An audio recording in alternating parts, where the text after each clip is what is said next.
Hello viewers, இன்னைக்கான அரசியல் அப்டேட்டில் நம்ம பார்க்க போகிற ரொம்ப முக்கியமான ஒரு பரபரப்பான தகவல் என்ன அப்படின்னு பார்த்தீங்கன்னா, தமிழகத்தில் அறிவிக்கப்படாத மின்வெட்டால் தமிழக மக்கள் அவதியுறும் நிலையில் போர்க்கால அடிப்படையில் நடவடிக்கை எடுக்க வேண்டும் அப்படின்னு வலியுறுத்தியிருக்காரு அதிமுக பொதுச் செயலாளரான எடப்பாடி பழனிசாமி.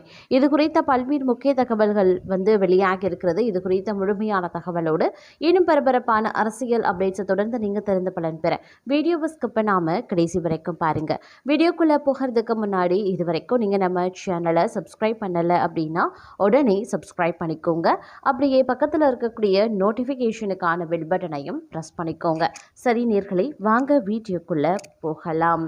தற்போது புதிதாக பொறுப்பேற்றிருக்கக்கூடிய அரசு இப்போதுதான் ஆட்சிக்கு வந்திருக்கிறோம் என்று சாக்குபோக்கு சொல்லாமல் மின்வெட்ட போக்க போர்க்கால அடிப்படையில் நடவடிக்கை எடுக்க வேண்டும் என எடப்பாடி பழனிசாமி அவர்கள் சொல்லியிருக்காங்க. ஏன்னா தமிழகத்தில் அறிவிக்கப்படாத மின்வெட்டால் தமிழக மக்கள் அவதியுறக்கூடிய நிலையில் போர்க்கால அடிப்படையில் நடவடிக்கை எடுக்க வேண்டும் என வலியுறுத்தியிருக்காரு அதிமுக பொதுச் செயலாளரான எடப்பாடி பழனிசாமி. இது தொடர்பாக எடப்பாடி பழனிசாமி வெளியிட்டிருக்கக்கூடிய அறிக்கையில் என்ன சொல்லப்பட்டிருக்குன்னா, கோடை காலம் வந்தாலே தமிழகத்தின் மின் தேவை அதிகரிக்கும் அப்படிங்கிறது அனைவரும் அறிந்தது. பகல் நேரங்களில் வீட்டு மின் உபயோகம் அதிகமாகவே இருக்கும். அதே நேரம் தொழிற்சாலைகளின் மின் உபயோகமும் கூடுதலாகும். அனைத்து இந்திய அண்ணா திராவிட முன்னேற்ற கழக ஆட்சி காலங்களில் ஆண்டுதோறும் கோடைக்கால மின் தேவையை சமாளிக்க முன்கூட்டியே முன்னெச்சரிக்கை நடவடிக்கை எடுக்கப்பட்டது. 2011 மாண்புமிகு அம்மா அவர்கள் ஆட்சி பொறுப்பேற்கும் போது தமிழகம் முழுவதும் தினமும் 10 மணி நேரத்திற்கும் மேல மின்வெட்டு என்ற கடுமையான நிலைமையை 2-3 ஆண்டுகளேயே மாண்புமிகு அம்மா அவர்கள் மாற்றி கழக ஆட்சியில் தமிழ்நாடு மின்மிகை மாநிலமாக விளங்கியிருந்தது.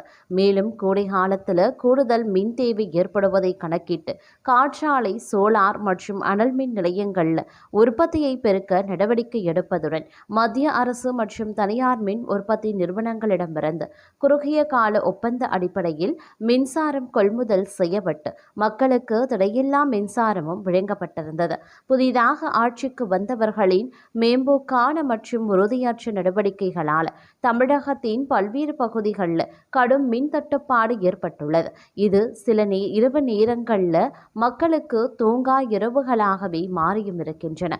கொடுமையான ஒன்றாகும் இது அப்படின்னு சொல்லலாம். பகல் நேர மின்வெட்டால் சமையல் உள்ளிட்ட பல்வேறு பணிகளுக்கு பாதிப்புகள் ஏற்பட்டு பொதுமக்களின் தினசரி இயல்பு வாழ்க்கை பெரிதும் பாதிக்கப்பட்டுள்ளது.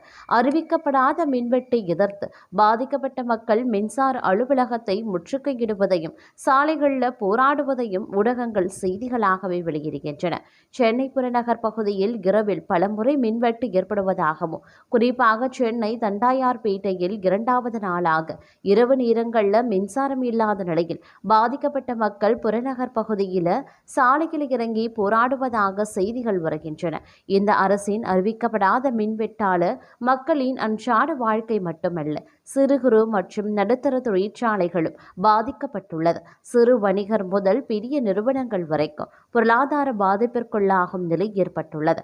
அதனால புதிதாக பொறுப்பேற்றிருக்கக்கூடிய அரசு இப்போதுதான் ஆட்சிக்கு வந்திருக்கிறோம் என்று சாக்குபோக்கு சொல்லாமல் மின்வெட்டை போக்க போர்க்கால அடிப்படையில் நடவடிக்கை எடுக்க வேண்டும் என்று வலியுறுத்துகிறேன் என கூறியிருக்கிறார்.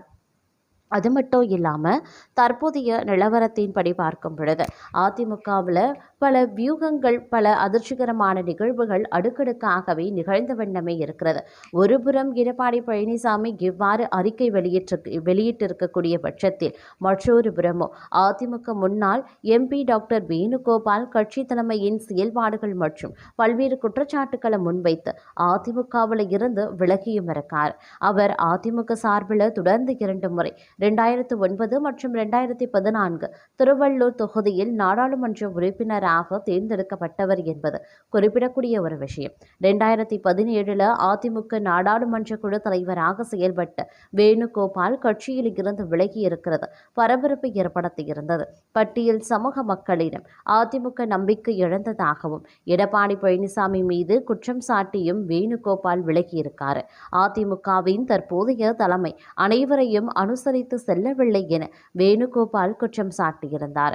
அதிமுக முன்னாள் MP வேணுகோபால் வெளியிட்டிருக்கக்கூடிய கடிதத்தில் எம்ஜிஆர் மக்களை கவர்ந்த தலைவராக இருந்த போதிலும் கழகமும் தொண்டர்களும் புரட்சித் தலைவர் எம்ஜிஆர் ஒருவரையே சார்ந்து இருந்த போதும் கழகத்தில் இருந்து விலகி சென்றவர்களையும் எதிரணியில் உள்ளவர்களையும் கழகத்தில் இணைத்து இயக்கத்தை வலுப்படுத்தினார். அவரது அரசியல் வாரிசாக தனிபெரும் மற்றும் சக்தியாக ஜெயலலிதா அவர்களும் எம்ஜிஆர் பாதையில் கழகத்தை வலுப்படுத்த பிரிந்து சென்ற தலைவர்களை எல்காம் இயக்கத்தில் இணைந்து கழகத்தை இராணுவ கட்டுப்பாட்டோடும் வலிமையோடும் வழிநடத்தினார். அத்தகைய மாபெரும் இயக்கம் அம்மா தலைமையில் இயங்கிய கட்டுக்கோப்பான இயக்கம். நம்முடைய அஇஅதிமுக இன்றைய தினம் ஏற்பட்டிருக்கக்கூடிய பிளவின் காரணமாக பெற்றோரை இழந்து வாடும் அனாதையான குழந்தை யாரிடம் செல்வது என்று விடைதெரியாமல் தத்தளிப்பது போல் இன்றைய தினம் நம்முடைய கழகத்தில் தொண்டர்களினுடைய நிலை உள்ளது. எம்ஜிஆரால் உருவாக்கப்பட்டு ஜெயலலிதாவால் 1.5 கோடி தொண்டர்களாக கட்டமைக்கப்பட்டு 2014ஆம் ஆண்டு நடந்த மக்களவைத் தேர்தலில் பாராளுமன்றத்தில் இந்தியாவிலேயே 3வது தனிபெரும் கட்சியாக வலிமை பெற்றிருந்தது.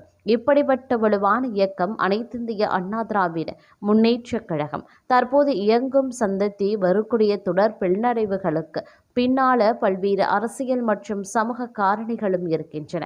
எம்ஜிஆர் ஜெயலலிதா ஆகியோரின் காலத்தில் அஇஅதிமுக அசைக்க முடியாத பலமாக பட்டியல் என ஆதரவு இருந்திருந்தது. அம்மாவின் மறைவிற்கு பிறகு ஒரு வலுவான அனைவருக்குமான தோற்றம் குறைய தொடங்கியதால் அந்த ஆதரவு தளம் படிப்படியாக சரிந்திருக்கிறது. தற்போதைய அரசியல் சூழ்நிலையில் பட்டியலின மக்கள் தங்களை அஇஅதிமுகவில் இருந்து முழுமையாக துண்டித்து கொண்டதோ அல்லது புறக்கணிப்பதோ கழகத்தில் தேர்தல் தோல்விகளுக்கு ஒரு முதன்மையான காரணமாகவே பார்க்கப்படுகிறது. அனைத்து சமூகங்களையும் ஒருங்கிணைத்து சென்ற கழகம் சமூக கூட்டமைப்பு தற்போது ஒரு குறிப்பிட்ட திசையை நோக்கி எழும் தோற்றம் மற்ற சமூகத்தவரிடையே ஒரு இடைவெளியை உருவாக்கியுள்ளது.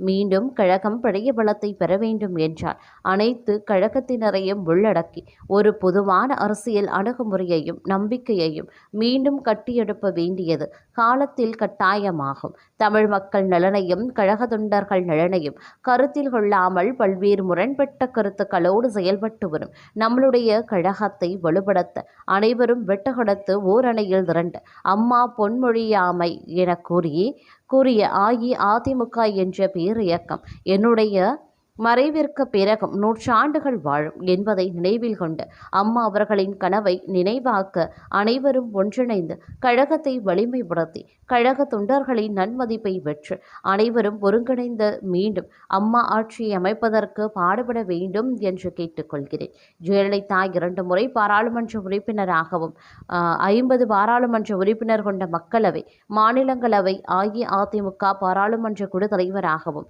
இந்திய பாராளுமன்ற அரசு ஊராட்சித்துறை நிலைக்குழு தலைவராகவும், கழகத்தின் மருத்துவ அணி செயலாளராகவும், கழகத்தில் ஆட்சி மன்ற குழு உறுப்பினராகவும் பல்வேறு பொறுப்புகளை வகித்திருந்ததாலும் கடந்த 2017ஆம் ஆண்டு அம்மா மறைவிற்கு பிறகு நாடாளுமன்ற உறுப்பினர்கள் இரு அணிகளாக பிளவுபடும் சூழ்நிலையிலையும் திறம்பட செயல்பட்டு ஊரணியாக வழிநடத்தி சென்றவன் என்ற காரணத்தினாலும் இன்றைய சூழ்நிலையில் இந்த கேளிக்கையை கழக தொண்டர்கள் அனைவரின் சார்பாக முன்வைத்து மீண்டும் கழகம் எழுச்சி பெற வேண்டும் என்று கேட்டுக்கொண்டு மிக்க கனத்த இதயத்தோடும் ஆழ்ந்த மன வருத்தத்தோடும் என்று முதல் என்னை கழகத்தில் இருந்து விடுவித்துக் கொள்கிறேன் என தெரிவித்திருக்காரு.